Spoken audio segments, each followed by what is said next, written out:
Purposely. Your life, God's purpose.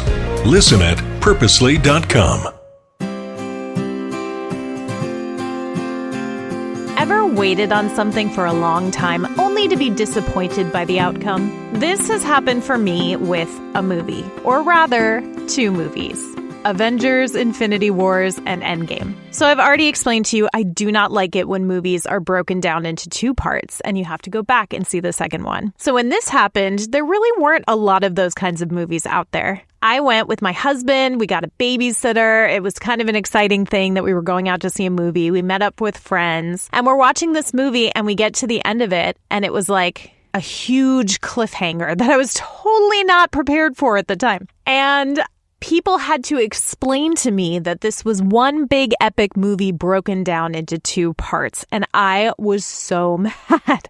I was so upset because we'd gone to all this trouble and I thought it would be a big night out and I would end the night wrapped up with this movie all finished and the storyline closed. And I had to wait, I think, another several months for the next movie to come out. I was not happy. Maybe something happened for you, like a reunion that didn't go as planned, something nostalgic that you looked forward to that wasn't as you remembered. That longing in your heart wasn't fulfilled and it was a disappointment. Well, the Bible tells us that those of faith who came before us from back in the Old Testament days, their longings were not fulfilled either. Hey, this is Jen. You're listening to the Bible for Busy People podcast. We are in Advent season. Advent means arrival or coming. And in the liturgical calendar, it's observed the 4 weeks before Christmas in preparation of our hearts and minds to celebrate Jesus' birth. It also speaks to our hearts as a reminder that while we are still waiting for Christ's return, we wait and we worship and we celebrate well in anticipation of the good that is coming. This week, we are talking about waiting, specifically people in the Bible who waited on a promise from God. A literal one in most cases, but ultimately the goal of salvation, reconciliation to God, and restoration. We're also going to be talking about waiting well, a challenge for the parts of us that crave control, feel impatient, get distracted. Maybe I'm just talking about myself here.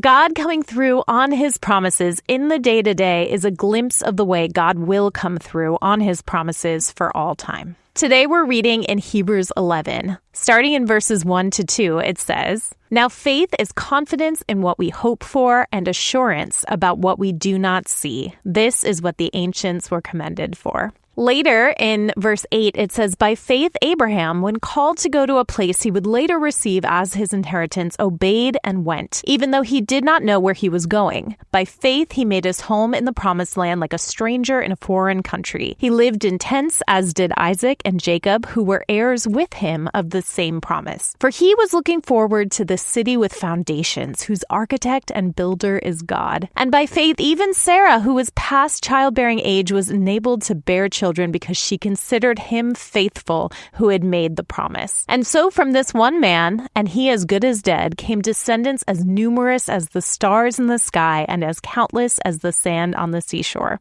All these people were still living by faith when they died. They did not receive the things promised. They only saw them and welcomed them from a distance, admitting that they were foreigners and strangers on earth. People who say such things show that they are looking for a country of their own. If they had been thinking of the country they had left, they would have had opportunity to return. Instead, they were longing for a better country, a heavenly one. Therefore, God is not ashamed to be called their God, for he has prepared a city for them. Abraham and Sarah were waiting on a promise, and they were acting in obedience until it came. God sent them to go to a land that would be their family's inheritance, for a nation that would come from them that they would never get to see on this side of life. They would be living in tents instead of a permanent home among people who were not their family and their community. They waited on a child and probably gave up hope, and then waited again after getting another promise from God. Think about the time that was spent waiting. He was 75 when he was called to go to the promised land, when he was given all of these promises from God. And then they waited another 25 years until they had a son who was named Isaac. I mean, I get impatient when my coffee takes more than 5 minutes to make, so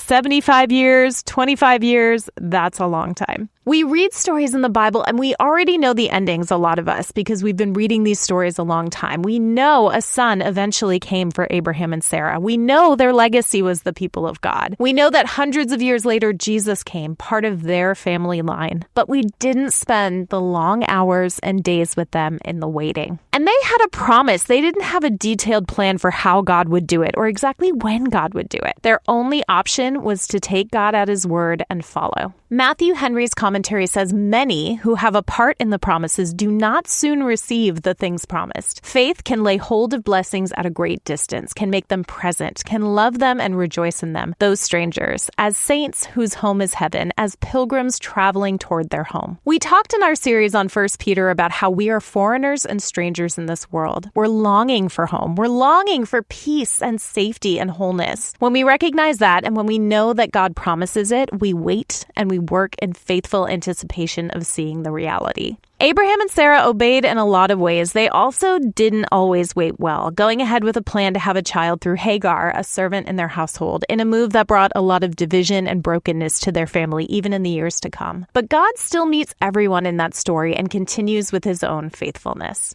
At the end of Hebrews 11, in verse 39, it says, "These were all commended for their faith, yet none of them received what had been promised, since God had planned something better for us, so that only together with us would they be made perfect." They didn't receive the full promise, but God showed his faithfulness to them, and they remained faithful on the journey, even with some mistakes. Waiting well and faithfully is a dance of mutual trust and unwavering belief.